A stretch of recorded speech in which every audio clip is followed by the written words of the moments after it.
Next हम इस video में ये देखेंगे, पहले हमने आईडी, क्लास और टैग नेम के ज़रिए स्टाइल अप्लाई कराया। इसके अलावा हमारे पास एक स्टार सेलेक्टर होता है।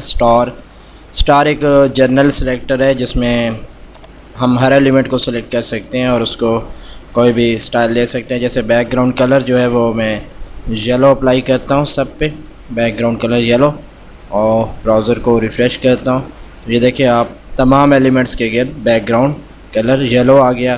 तो ये पूरा जो बॉडी है, बॉडी के पीछे भी बैकग्राउंड येलो आ गया। तो इसको मैं यहाँ से कमेंट करता हूँ। स्टार में तमाम एलिमेंट्स इकट्ठे सेलेक्ट हो जाते हैं। तो यहाँ पे हमारे पास ये तमाम जो सेलेक्टर्स हैं, जैसे आईडी, क्लास, स्टार और टैग का नेम। आइए हम देखते हैं कि इनमें प्रायोरिटी के हिसाब से क्या डिफरेंस है, कौन सा हम अप्लाई करेंगे। अगर डिफरेंट स्टाइल्स में हम स्टाइल रूल हम इस्तेमाल करें और उनमें स्टाइल अलग अलग दें तो कौन सा वाला प्रेफर किया जाएगा, कौन सा वाला अप्लाई होगा, इस चीज़ को देखते हैं। ये हमारे पास एक सिंपल डॉक्यूमेंट है जिसमें हम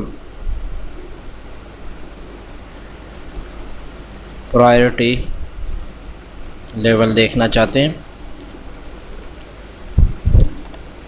मेरे पास एक हेडिंग है H1, उसमें मैं कोई भी टेक्स्ट लिखता हूँ, सम टेक्स्ट इन हेडिंग। उसको ब्राउज़ करके देखता हूँ तो ये मेरे पास सम टेक्स्ट इन हेडिंग आ जाता है। अब इसमें मैं यहाँ पे लिखता हूँ स्टार कि जितने एलिमेंट है तमाम का कलर जो है वो रेड होना चाहिए। और यहाँ मैं H1 के बाद एक पैराग्राफ भी लिखता हूँ, सम टेक्स्ट इन पैराग्राफ।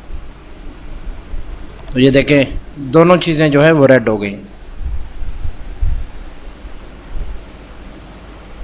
इसके बाद यहाँ मैं H1 को एक क्लास दे देता हूँ। पहले मैंने स्टार सेलेक्टर यूज़ किया कि कलर तमाम का रेड होना चाहिए। इसके बाद मैं लिखता हूँ H1 का कलर जो है वो ब्लू होना चाहिए।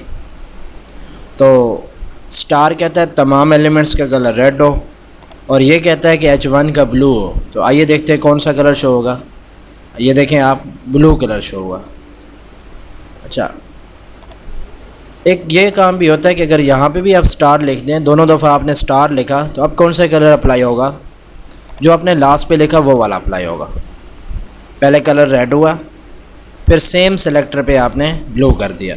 लेकिन यहाँ पे मैं H1 को अगर ऊपर रख दूँ और स्टार को नीचे ले आऊँ तो ये देखें पहले मैंने लिखा कि कलर ब्लू होना चाहिए H1 का, फिर मैंने कहा जी तमाम एलिमेंट्स का कलर रेड होना चाहिए, लेकिन इसके बावजूद H1 का ब्लू ही आ रहा है। इसका मतलब ये है कि स्टार और टैग नेम इनका आपस में कंपैरिजन करें तो टैग नेम जो है वो ज़्यादा हैवी है स्टार पे।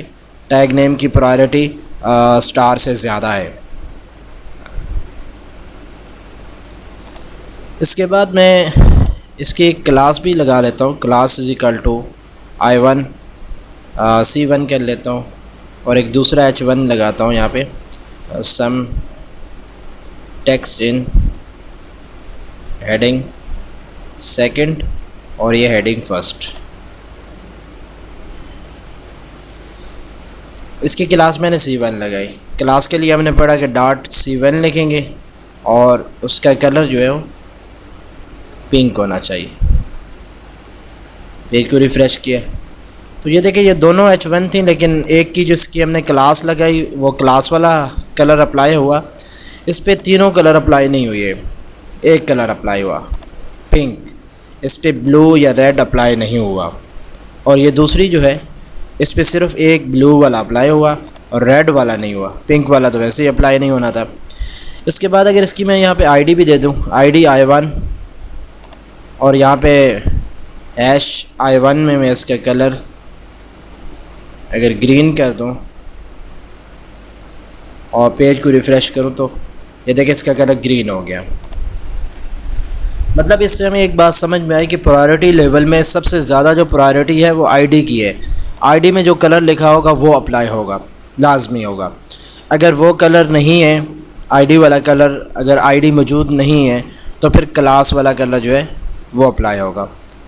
और अगर क्लास वाला कलर भी अप्लाई ना हो, मतलब क्लास मौजूद ना हो, तो फिर जो टैग का नेम है वो वाला कलर अप्लाई होगा।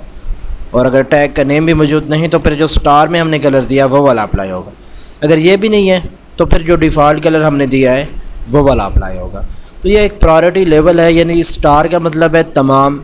तो ये जब बिल्कुल जर्नलाइज किस्म का सेलेक्टर है, तो ये तमाम को सेलेक्ट कर लेता है। लेकिन इसके अलावा जो आप बताते हैं टैग नेम, क्लास या आईडी, उसमें जो भी स्टाइल बताएंगे वो इसको ओवरराइड कर लेता है। मतलब स्टार वाला उस पर अप्लाई होगा जो कहीं और ना बताया गया हो, सिर्फ स्टार में बताया गया हो। दूसरे नंबर पे जो हमारे पास H1 है, तो ये स्टार का मतलब तमाम HTML एलिमेंट, H1 का मतलब सिर्फ H1 वाले एलिमेंट्स। तो ये उससे ज़रा स्पेसिफ़िक सेलेक्टर है, थोड़े एलिमेंट्स को सिलेक्ट करता है, तो इसमें इसका कलर अप्लाई होगा। अगर स्टार में भी हमने कलर दे दिया, H1 में भी दे दिया, तो H1 वाला कलर अप्लाई होगा। उसके बाद हमारे पास है .C1। C1 का मतलब है वो वाले एलिमेंट्स जिनकी क्लास C1 हो। ये और ज़्यादा स्पेसिफ़िक हो गए, यानी अगर हम ये कहें कि हमारे पास एक पेज पे 500 H1 है, तो ये वाला सेलेक्टर 500 को ही सेलेक्ट करेगा। लेकिन ये वाला सेलेक्टर सिर्फ उन एलिमेंट्स को सेलेक्ट करेगा जिनकी क्लास C1 है। तो 500 H1 में से हो सकता है हमने 10 H1 जो है उनको C1 क्लास दी हो, या 15 को दी हो, या 100 H1 जो है उनको C1 क्लास दी हो। तो कुछ स्पेसिफ़िक होंगे, सारे के सारे H1 तो नहीं होंगे जिनको हमने C1 क्लास दी है। हाँ, सारे भी हो सकते हैं, लेकिन आमतौर पे हम यानी कि कम एलिमेंट्स को क्लास असाइन करते हैं जिनको असाइन करनी है। मतलब ये समझें कि स्टार में से हमने चुना और एक टैग निकाला, तो ये चूँकि उससे ज़्यादा स्पेसिफ़िक हो गया। फिर इसमें से हमने सिर्फ वो चुने जिनकी एक स्पेशल क्लास थी। आप यूँ समझें कि ये जैसे मखलूक़ात है दुनिया में, तो तमाम मखलूक़ात, इंसान, जिन्नात और बाकी तमाम मखलूक़ात, स्टार से मुराद, H1 से मुराद सिर्फ इंसान, और इंसानों में से आगे C1 से मुराद सिर्फ कंप्यूटर के स्टूडेंट्स। और I1 हैश, ये चूँकि आइडेंटिटी है, यूनिक होती है, जैसे आपका CNIC नंबर है, तो ये स्पेसिफ़िक किसी एक एलिमेंट को मतलब बता रहा है कि कोई एक एलिमेंट, तो ये सबसे ज़्यादा स्पेसिफ़िक है। तो एक दफ़ा फिर बताता हूँ कि सबसे पहले ब्राउज़र जो है वो स्टार वाला अप्लाई करता है अगर टैग नेम में मौजूद ना हो, और अगर टैग नेम में मौजूद हो तो टैग नेम वाला अप्लाई कर देता है। और टैग नेम का अप्लाई करते वक्त अगर क्लास में भी वो स्टाइल मौजूद है, क्लास भी उस एलिमेंट को सेलेक्ट कर लिए, तो टैग नेम वाला इग्नोर हो जाएगा, क्लास वाला अप्लाई होगा। और अगर क्लास वाला अप्लाई होते वक्त देखेगा कि आईडी में कोई स्टाइल दिया हुआ है और आईडी भी सेम एलिमेंट को सिलेक्ट कर रही है, तो क्लास वाला भी इग्नोर हो जाएगा और आईडी वाला यूज़ होगा। इस चीज़ को चेक करने के लिए हमारे पास ये फायरफॉक्स का ब्राउज़र है। इस पर अगर आप किसी भी एलिमेंट पे राइट क्लिक करें तो आपके पास इंस्पेक्ट एलिमेंट का ऑप्शन आता है। आप इंस्पेक्ट एलिमेंट पे क्लिक करें तो आपका पूरा पेज यहाँ पे शो हो जाता है। ये आपके पास सेलेक्टर है, सेलेक्टर पे क्लिक करें और जो एलिमेंट आप सेलेक्ट करना चाहते हैं उस पर क्लिक करें। जैसे ये सबसे टॉप पे मेरे पास एक एलिमेंट है, मैंने इसको सिलेक्ट किया, जिसकी एक आईडी भी है, आईडी I1 है, क्लास C1 है और ये ख़ुद H1 है और स्टार के अंदर भी ये शामिल है। तो आप देखेंगे, ये देखें I1, इसका ये वाला कलर ग्रीन, ये वाला अप्लाई हुआ है, लेकिन इसके साथ एक C1 क्लास भी अप्लाई हो रही है। ये रूल्स में वो तमाम सेलेक्टर शो हो रहे हैं जो इस पर अपना इफ़ेक्ट या अपना स्टाइल लगा रहे हैं। मसलन ये हमने स्टार वाला लगाया था कलर रेड, ये भी इस पे अप्लाई हुआ लेकिन क्रॉस हो गया, ओवरराइड हो गया। ये H1 ये भी क्रॉस हो गया, यानी ओवरराइड हो गया। इसके बाद हमारे पास C1 क्लास है, ये भी ओवरराइड हो गई। और लास्ट पे हमारे पास जो है ये कलर ग्रीन, सिर्फ ये वाला अप्लाई हुआ। इसका मतलब है कि सबसे ज़्यादा प्रायोरिटी जो है वो आईडी की है, I1। और अगर इसको मैं ख़त्म कर दूँ ये टिक, तो ये देखें उसका कलर पिंक वाला, ये वाला आ गया। कि अगर मैं कहता हूँ I1 अगर ना होता तो फिर कौन सा अप्लाई होता, तो ये बता रहा है कि ये C1 यानी क्लास वाला अप्लाई होता। और अगर क्लास वाला भी मैं ख़त्म कर दूँ यहाँ से, तो ये देखिए H1 जो टैग का नेम है वो वाला अप्लाई होगा। और अगर टैग का नेम वाला भी ख़त्म कर दूँ तो फिर जो मैंने यहाँ पे दिया हुआ है कलर स्टार में वो वाला अप्लाई होगा। और अगर स्टार में भी ना दूँ तो डिफ़ॉल्ट में जो कलर आता है वो शो होता है। तो ये हमारे पास प्रायोरिटी लेवल था। सबसे पहले आईडी में जो भी स्टाइल आप बताएंगे वो तमाम एलिमेंट्स पे अप्लाई हो जाएगा। तमाम आईडी तो एक एलिमेंट को सिलेक्ट करती है, तो उस एलिमेंट पे अप्लाई हो जाएगा। अगर आईडी में स्टाइल मौजूद नहीं है या आईडी जिस एलिमेंट को सिलेक्ट नहीं कर रही उस एलिमेंट को अगर क्लास सेलेक्ट कर रही है तो क्लास का स्टाइल चला जाएगा। और अगर क्लास भी सिलेक्ट नहीं कर रही तो फिर टैग का नेम, जैसे ये H1 था कलर ब्लू, ये वाला अप्लाई हो जाएगा। और अगर आपने टैग नेम के थ्रू भी उसको कोई स्टाइल नहीं दिया हुआ और स्टार में कुछ दिया हुआ तो स्टार वाला अप्लाई हो जाएगा। और अगर स्टार में भी कुछ नहीं दिया तो डिफ़ॉल्ट साइज़ डिफ़ॉल्ट जो भी स्टाइल है वो वाला अप्लाई हो जाएगा।